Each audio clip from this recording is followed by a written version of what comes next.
മുരുകദോസ് ഏതു സിനിമ കണ്ട് ഇൻസ്പയർ ആയിട്ടാ ഗജനി എടുത്തത്? മൊമെന്റോ. എന്താ? നമ്മുടെ പഴയ മലയാളം സിനിമയിൽ നിന്നും നൈസായിട്ട് അടിച്ചു മാറ്റിയിട്ടുണ്ട്. സംശയമുണ്ടെങ്കിൽ കണ്ടു നോക്ക്. ഏതായി രോഹിണി? എന്നാലൊരു കാര്യം ചെയ്യാം, ഏതെങ്കിലും ഒരു ക്ലാർക്കിനെ കൊണ്ട് ഇതൊന്ന് അന്വേഷിപ്പിക്കാം. വേണ്ട, ആ ബില്ലിംഗ് ഇതാ, ഞാൻ തന്നെ അന്വേഷിച്ചോളാം. നിങ്ങളല്ലേ പറഞ്ഞേ? ആരാ? ഞാൻ സുരേഷ് മേനൻ, എന്റെ ഓഫീസിൽ നിന്ന് വരുന്ന ഒരു ക്ലർക്ക് സുധീഷ്. എന്താ വന്നത്? ഇവിടുത്തെ ഒരു ബില്ല് ഞങ്ങളുടെ ഓഫീസിൽ വന്നു, അതിനെക്കുറിച്ച് അന്വേഷിക്കാൻ വന്നതാണ്. അത് സുരേഷ് സാറ് കണ്ടോ? ഇല്ല, എന്റെ സെക്ഷനിൽ വന്നതാണ്. അന്വേഷിച്ചിട്ട് അറിയിക്കാമെന്ന് വിചാരിച്ചു. കൂടുതൽ ചോദ്യങ്ങളും ചോദിക്കണ്ട. ഞാൻ അദ്ദേഹത്തിന്റെ ഭാര്യയാകാൻ പോകുന്ന സ്ത്രീയാണ്. അദ്ദേഹത്തിനോട് പറഞ്ഞ് ശരിയാക്കുന്ന കാര്യം ഞാൻ ഏറ്റു. ഞാൻ നാളെ കൊണ്ടുവരാം. വരട്ടെ. രോഹിണി, എനിക്കൊരു ഉപകാരം ചെയ്യണം. ഞാൻ എന്താ വേണ്ടത്? സുരേഷ് മേനോൻ സാറിനോട് പറഞ്ഞ് എനിക്കൊരു 50,000 രൂപ വായ്പ മേടിച്ചു തരണം. ഞാൻ ശ്രമിക്കാം. ശ്രമിച്ചാ പോലെ സംഘടിപ്പിച്ച് തരണം. നോക്കട്ടെ. രോഹിണി ചുമ്മാ അവിടെ ഇവിടെ സംസാരിച്ച് ശരിയാവില്ല. രോഹിണി തന്നെ സുരേഷ് മേനോൻ സാറിനോട് പറയണം.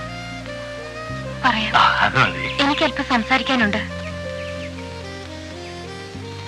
നിങ്ങളോട് ഞാൻ നേരത്തെ പറഞ്ഞതൊക്കെ നുണയാണ്. നുണയാണെന്നോ? അതെ, സുരേഷ് മേനോനും ഞാനുമായിട്ട് സ്നേഹമാണെന്ന് പറഞ്ഞത് സത്യം പറഞ്ഞാ ഞാൻ അയാളെ കണ്ടിട്ടും കൂടിയില്ല. പിന്നെ അങ്ങനെയൊക്കെ പറഞ്ഞത്? ഒരു ദിവസം ബസ് കിട്ടാതെ വന്നപ്പോ അയാളുടെ കാറിൽ കയറി ട്രൂപ്പിന്റെ മുമ്പിൽ ഇറങ്ങി.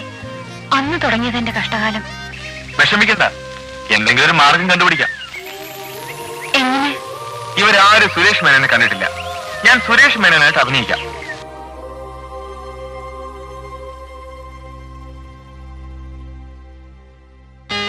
എത്തിയല്ലോ, ഇതാണ് കക്ഷി. Good evening mister Suresh Menon. Good evening. How are you? Fine, thank you.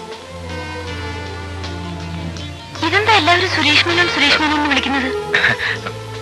അത് കാശ് കൊടുത്ത് വെച്ചിരിക്കുന്നതല്ലേ. കാശ് കൊടുത്ത് ഇവിടെ അച്ഛാന്ന് വിളിക്കാൻ വരെ ആളെ കിട്ടും. വാ.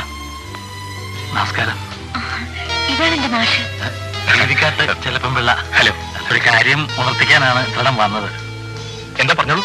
സാമ്പത്തികമായി ഒരല്പം ക്ഷീണമുണ്ട്, രോഹിണിക്കറിയാം. അതുകൊണ്ട് ഞങ്ങളെ ഒന്ന് സഹായിക്കണം. അതിന് ഞാനെന്താ വേണ്ടത്? ഒരു ചെറിയ എമൗണ്ട് റേസ് ചെയ്ത് തൽക്കാലം ഞങ്ങളെ സഹായിക്കണം. എത്രയാ വേണ്ടത്? 50,000 രൂപ. അത്രയുള്ളോ?